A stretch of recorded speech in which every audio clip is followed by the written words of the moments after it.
সম্পত্তিক কেন্দ্ৰ কৰি তিনি ভাতৃৰ মাজত সংঘাত। ঘটনাৰ মাষ্টাৰ মাইণ্ড বিজয় দাস নামৰ শিক্ষক এগৰাকী। দৰং জিলাৰ পানবাৰী আৰক্ষী চকীৰ অন্তৰ্গত বৰবাগান চাৰিআলিৰ গেলেন বাগিচাত পৈতৃক সম্পত্তিক লৈ সংঘাত। তিনি ভাই ককাই থকা স্বত্বেও সৰু ভাতৃয়ে জালিয়াতিৰে নিজ দখলত ৰাখিলে মাটি সম্পত্তি। উপায়ন্তৰ হৈ দুই ভাতৃয়ে ওচৰ চাপিলে সংবাদ মাধ্যমৰ। দুই ভাতৃয়ে সংবাদ মাধ্যমত প্ৰকাশ কৰা মতে এই ঘটনাৰ মাষ্টাৰ মাইণ্ড ৰাজাপুখুৰী প্ৰাথমিক বিদ্যালয়ৰ প্ৰধান শিক্ষক বিজয় কুমাৰ দাস। বিজয় কুমাৰ দাস নামৰ শিক্ষকজনে ভোলা দেৱনাথক প্ৰস্তুত কৰি দিছে জালিয়াতিৰে দলিল। উক্ত ঘটনাটোৰ সঠিক তদন্তৰ দাবী জনাইছে দুই ভাতৃ নিত্য দেৱনাথ আৰু নিমাই দেৱনাথে। সকললৈ মোৰ আন্তৰিক নমস্কাৰ আৰু অসমৰ মুখ্যমন্ত্ৰী ডাঙৰীয়া হেমন্ত বিশ্ব শৰ্মালৈ মোৰ নমস্কাৰ। ঘটনা হ'ল আমাৰ ভাই ককাই তিনিজন, এটা বাপকৰে ল'ৰা হয়। মই শ্ৰী নিত্য দেৱনাথ, 2 নম্বৰ ভাই হ'ল শ্ৰী নিমাই দেৱনাথ আৰু 3 নম্বৰ ভাই হ'ল শ্ৰী ভোলা দেৱনাথ। আমাৰ বৰবাগান চাৰিআলি ভোলা থানাৰ অন্তৰ্গত গেলেন বাগিচা বৰবাগান চাৰিআলিত আমাৰ পিতৃ সম্পত্তি 3 বিঘা 3 কঠা 18 লেচা মাটি আছে। সেইখন মাটি আমি আমাৰ জন্মৰ আগতে কিনা বুলি ক'ব পাৰি আৰু সেই মাটিখিনি আমি থাকাত তাতে আমি ঘৰ বাৰী কৰি দেউতা থকা অৱস্থাত কৰিছিলোঁ। কৰাৰ পিছত দেউতা 2011ত ঢুকালে।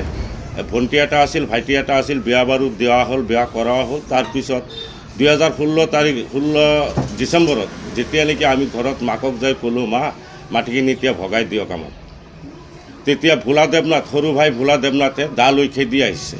তাৰে এটা ৰেকৰ্ডিং আছে, আপোনালোকে ল'ব পাৰিব।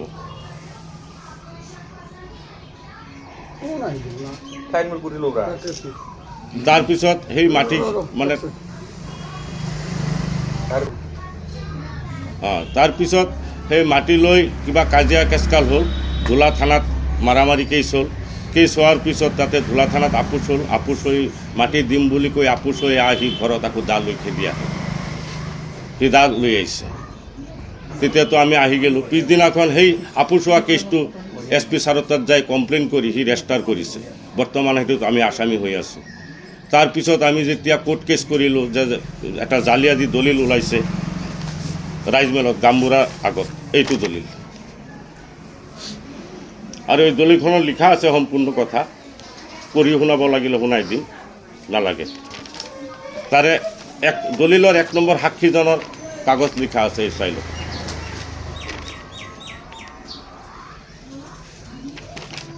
তাৰপিছত এই দলিলৰ আমি কেছ কৰিলোঁ, জালিয়াতি কেছ কৰিলোঁ, কোনো ধৰণৰ উত্তৰ নাপালোঁ। আমি বহুত দিন ICA এইটো FIR দি আমাক বন্ধ কৰি ৰাখিছিল। তাৰপিছত নতুনকৈ আকৌ যেতিয়া কেছ কৰিলোঁ, এইটো কেছত কি হ'ল আমি একো পাত্তা নাপালোঁ। বস্তুটো সিহঁতে খালাচ পাই গ'লে। কিন্তু দলিলখন লিখিছে এজন প্ৰাথমিক স্কুলৰ শিক্ষক এজন, বিজয় কুমাৰ দাস।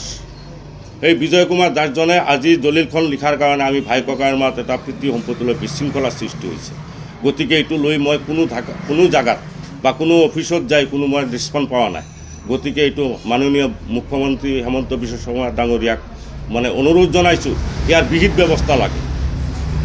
আৰু এই মাটিখিনি দেউতা মৰাৰ পিছত আমি 3 ভাইৰ নামত নামজাৰি কৰিছিলোঁ।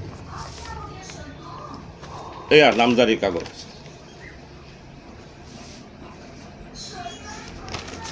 আকৌ দেউতা থকা দিনৰ পৰাই আমি এইটো মাটিৰ আমি খাজনা দি আছোঁ। এইটো খাজনা ৰচিদ 2025ৰ মোৰ হাততে আছে, আৰু যদি লাগে মই দিব পাৰিম।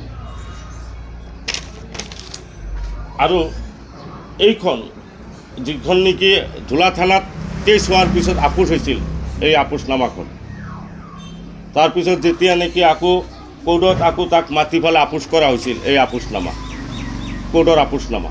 কিন্তু সি ঘৰত গ'লে দা লৈ আহে আৰু আমাক মাৰিম কাটিম বুলি তৰ্জন গৰ্জন কৰে। আৰু তাতে কেইজনমান দালাল আছে, এই দালালগিলা এইগিলা কৰি আছে আমাৰ ভাই ককাইৰ মাজত সোমাই। গতিকে মই হেমন্ত বিশ্ব শৰ্মা ডাঙৰীয়াক চৰকাৰী অনুষ্ঠান বা যিকোনো কাৰ্যালয়ত দালাল হেতাও কৰিব খুজিছে, কিন্তু আমাৰ ইয়াতে গেলেন বাগিচাত দালাল এতিয়াও আছে। গতিকে এইটো লৈ মই হেমন্ত বিশ্ব শৰ্মা ডাঙৰীয়াক মই বিলম্বৰে অনুৰোধ জনাইছোঁ যে ইয়াৰ বিহিত ব্যৱস্থা লাগে আৰু মাটিখিনি আমাৰ ভাই ককাইৰ মাজত সুশৃংখলাভাৱে ভগাই দিব লাগে। মই এইখিনি কৈ মই নমস্কাৰ কৰিম। আৰু সি কি হয়, কি কৰে? আপোনাৰ ভাই হয়? ভাইটো এই APDS হেৰি ইলেক্ট্ৰিক অফিচত চাকৰি কৰে। তাৰ নাম কি? শ্ৰী ভোলা দেৱনাথ। কিমান দিন হ'ল আপোনাৰ মাটিটো সি দখল কৰি খাই আছে? মোটামুটি দেউতা থকা দিনৰ পৰা হৈছে, দেউতা মৰাৰ পিছতো 2017 পৰা এই ঘটনাটো হৈছে। আপুনি কেতিয়াও আপত্তি কৰা নাই তাক? আপত্তি কৰিছোঁ, এইটো আমাৰ সকলোৱে জানে, বৰবাগান চাৰিআলিৰ মানুহে জানে, গেলেন বাগিচা গাম্বুৰাই জানে, হেৰি আপোনাৰ BDBয়ে জানে, সিহঁতে যিমানে গাঁওবুঢ়াই বুজাইছে তন্ত্ৰৰ ভাই ককাই 3টা মাটিটো সি সেইগিলা নামানে। আনকি আমি 5বাৰ ৰাইজমেল মাতিছোঁ, আঞ্চলিক মাতিছোঁ, নিমচু মাতিছোঁ, আঞ্চলিক মাতিছোঁ, ফেডাৰেশ্যন মাতিছোঁ, কোনো ধৰণৰ কাৰো কথা নামানে। সি আৰু বেয়া বেয়া ভাবুকি দিয়ে আমাক, সি আমাক মাৰ্ডাৰ কৰি পেলাব।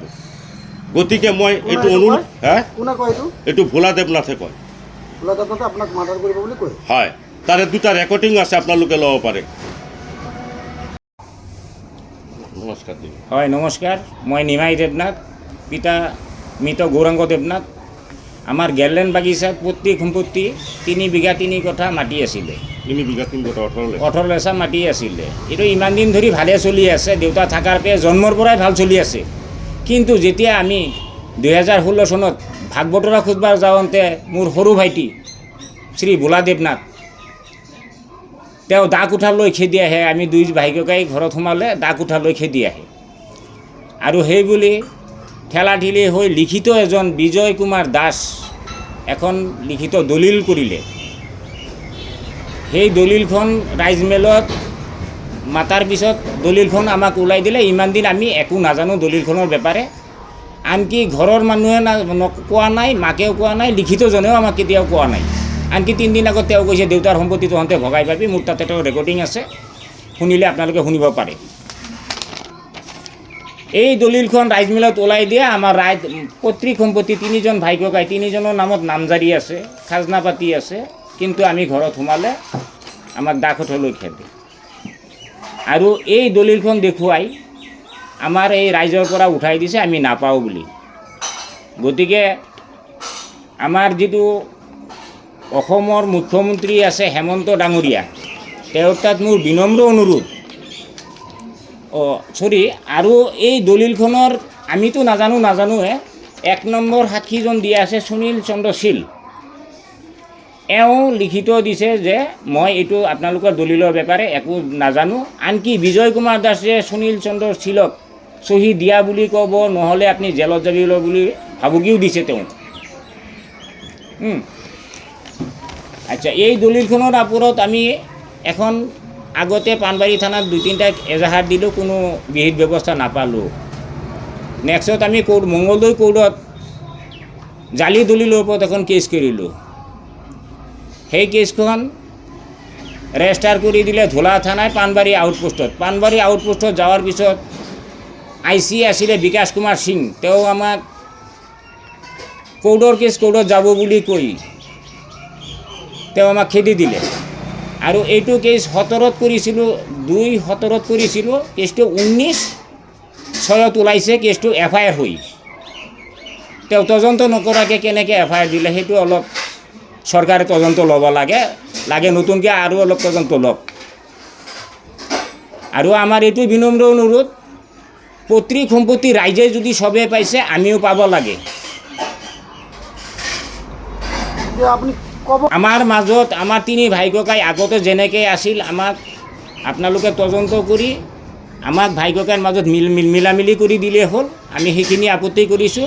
আৰু এজন শিক্ষকে যে দলিল লিখিলে, থানা মহৰী ষ্টাফটো কিয় থাকে? চৰকাৰে মাষ্টৰকো কি দলিল লিখিব দিছে নেকি? গতিকে তাৰ অলপ বিশেষ ব্যৱস্থা কামনা কৰিলোঁ আমি মুখ্যমন্ত্ৰী ছাৰৰ তাত। এইখিনিয়ে কৈয়ে মই সামৰণি মাৰিলোঁ। কলাইগাঁৱৰ পৰা ৰবীন্দ্ৰ নমদাসৰ ৰিপৰ্ট, গ্ল'বেল এনি 24x7।